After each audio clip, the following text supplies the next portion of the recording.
So have you ever wondered why an insurance adjuster always calls your invoice an estimate? I'm sure you've probably noticed it, right? You'll say, hey, did you guys get my invoice? And they're like, yeah, we got your estimate. Well, why is that? Well, it's very important that you understand this distinction because it affects how you get paid. And we're gonna break all that down in this video today. Here's the deal. If you own a restoration company and getting paid matters to you and protecting your client is important, you don't wanna miss this. Let's go.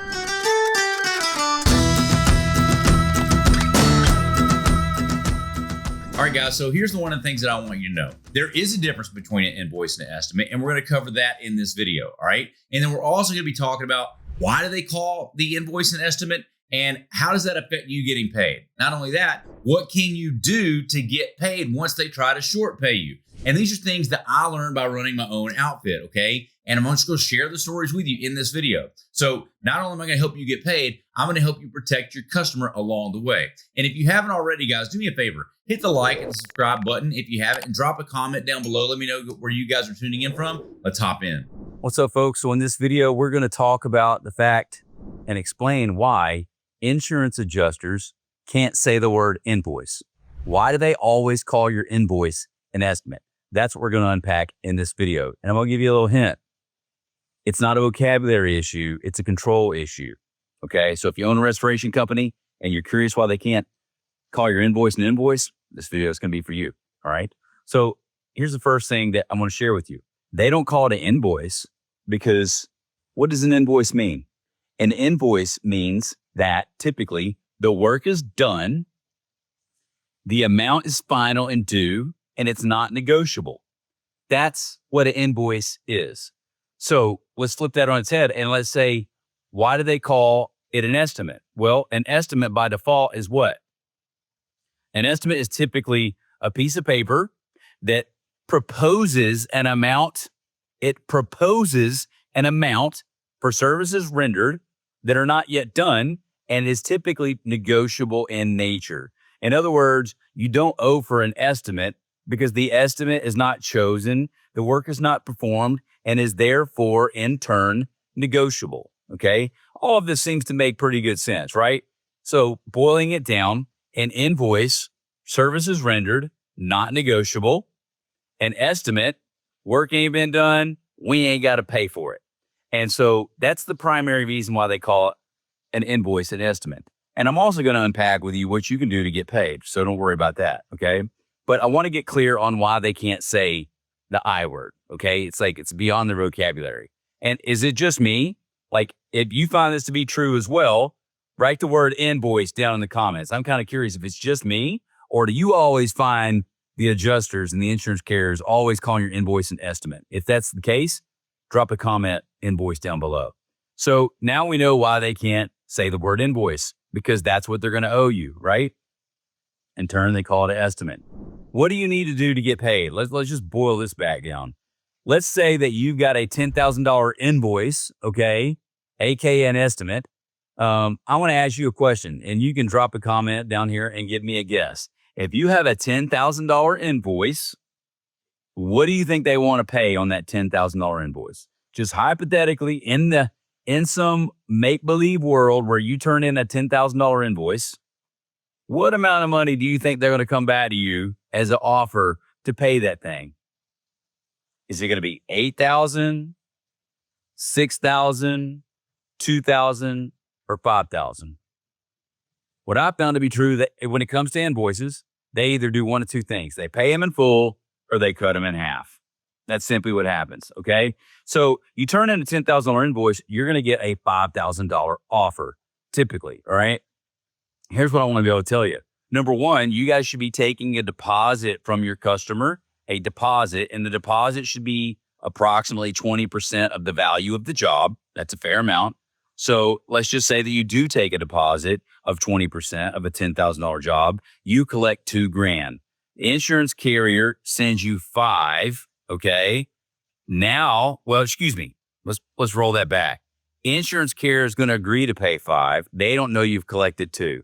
Here's what I'm telling you to do. If you want to get paid the balance, let them send the check out.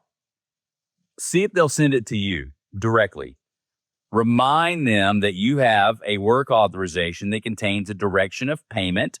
And if you don't have a work authorization with a direction of payment, you can use ours.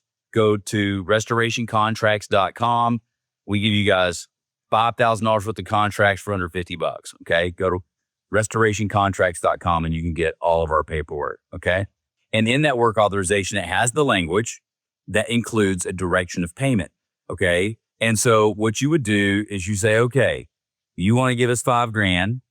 Do you have a copy of our executed work authorization and direction of payment? And send that to them and try to get them to send you that $5,000 direct. That's what you want to do. Now, maybe they will, maybe they won't. But if they don't, you're going to go collect the check from the homeowner. Pro tip: if the carrier pays you 50% of your bill, do not alert the customer of the difference. Do not let them know that you only getting 50%. If you do that, then the customer is going to hold your check ransom, and they're going to make you sign it after they write payment in full. And you cannot sign that check because we ain't taking 5,000 on 10,000. Okay. So what I'm telling you is do not alert your customer of the difference. Just go to your customer, say, ma'am, I was told that you've got the check. You have it. Great. Collect it. Peace out. Go put that check in the bank, deposit it, let it spend the night. Okay. So do not alert the customer to the difference. Go collect the check, deposit, put it in the bank. After that thing is spent the night and it is now yours, you're going to go back to Miss Jones and you want to talk to her. You want to say this: hey, Miss Jones, I'm not sure what happened. There's still an unresolved balance in the amount of, and keep in mind, $10,000 job, check was for $5,000. They already paid us $2,000. Okay. So that's what? Now you guys are like put me on the spot with math, $3,000 difference. Okay. There's a $3,000 difference. You say, Miss Jones, I'm not sure what happened, but here's the deal. If I can collect this balance from you today, I'll make sure that you get reimbursed. And that is a true fact. Okay. You see, until Miss Jones pays your balance, it's still not a $10,000 invoice. Do you understand? Until she pays that last $3,000, they think it's a $5,000 deal. And they will understand it is at least a $7,000 deal once they understand that she's already paid you that amount of money. You see, if you never go back to her for that last $3,000, then it was never a $10,000 job. It was always a $7,000 job. You understand me? Hey guys, real quick, in case you didn't know, I help people just like you grow and scale your water damage restoration business. If you are interested in me helping you grow and scale your company, go to workwithshane.com. We hop on a 15-minute call to see if we're a good fit. Workwithshane.com. Now, let's go back to the video. If it's a $10,000 job and you guys settle for $7,000, what I'm telling you is this. This is why they don't call it a $10,000 invoice. They call it a $10,000 estimate because it is an estimate. It was never $10,000. You accepted 7 on 10, so therefore it's actually 7. It was never 10 to begin with. And so hopefully this is ringing a bell for you today. And this was like an epiphany, a light bulb moment. It is only what you say it is the minute it gets paid. And so if you want to get paid for all of that, if you get your customer to pay you for all of that, it is no longer an estimate of $10,000 of damages. It is now $10,000 of damages. And the minute they stroke you the rest of that check, that is when those damages become real. Boys and girls, carriers don't owe you for estimates of damages. They owe you for damages. And damages are costs incurred. Damages are cost incurred. And an estimate is not a damage. An estimate of damage is not a damage. A receipt that you paid it, that, my friend, is a damage. Are we clear? Listen, think of it this way. If a carrier owes you to stay in a hotel for a night and there's 3 estimates, you get one for $220, you get one for $240, and one for $260. Which one do they owe you for? Whichever one you pay for. You're going to turn in that receipt because all of those costs are within the realm of reason and it's all reasonable charges. And if you pay $220, they owe $220. If you pay the $280, they're going to owe you $280. Do you understand?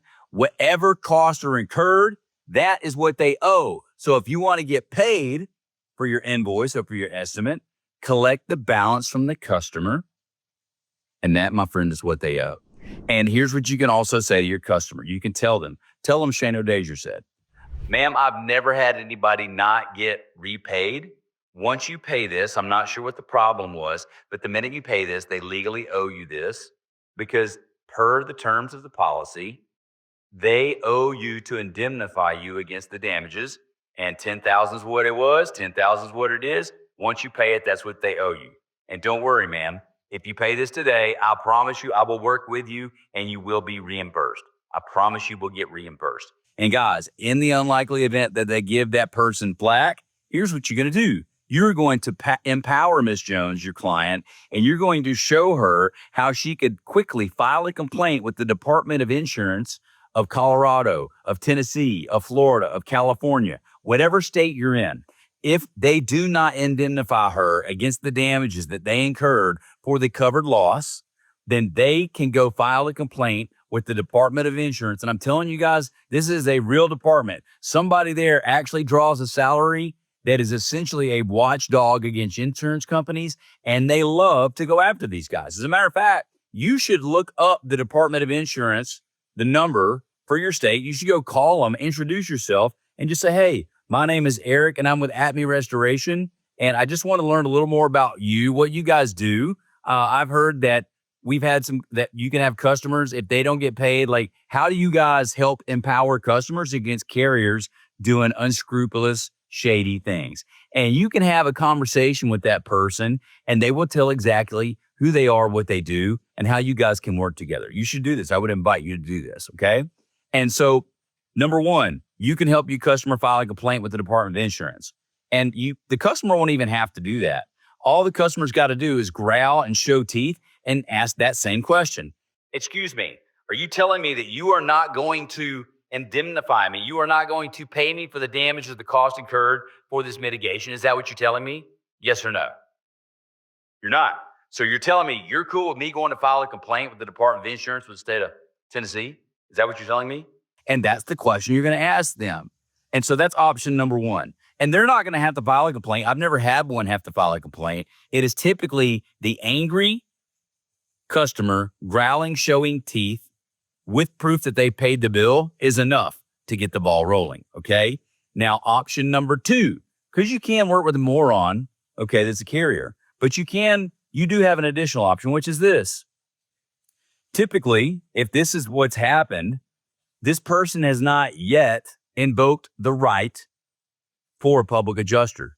And this customer can say, listen, I'm not sure what games you're playing right now, but because normally by the time this conversation is going on, bro, they've already got the money, by the way, because they've already got the recon check 90% of the time. Can I get an amen?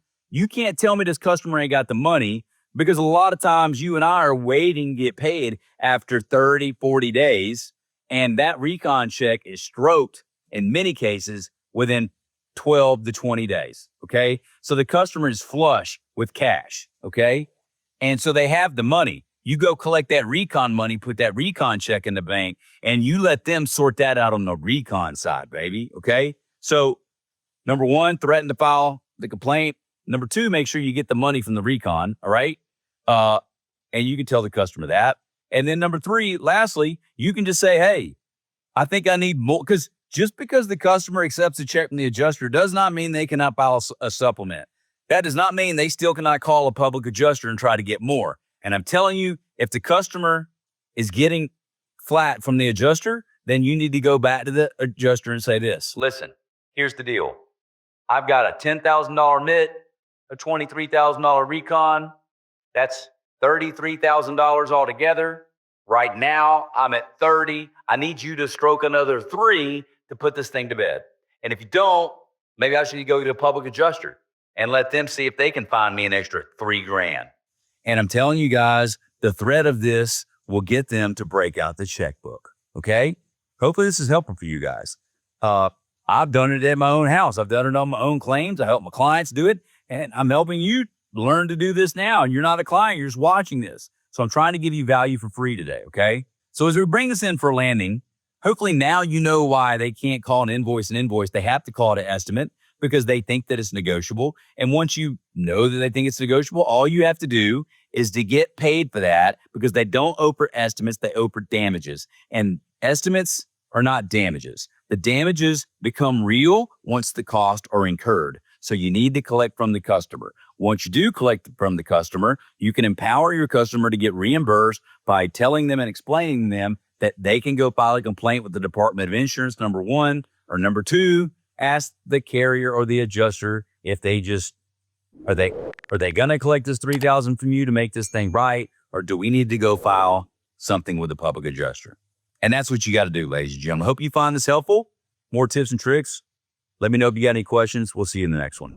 Guys, if you didn't already know, the two biggest problems you're going to have in owning a restoration company are this. Number one, getting consistent water damage jobs coming in the door. Number two, getting paid what you're worth for those water damage jobs. For that reason, I'm addressing both those problems with these videos to my left or right. On one side, it's about getting jobs. On the other side, it's about getting paid. Go over there, click the link. I'll see you in the next video.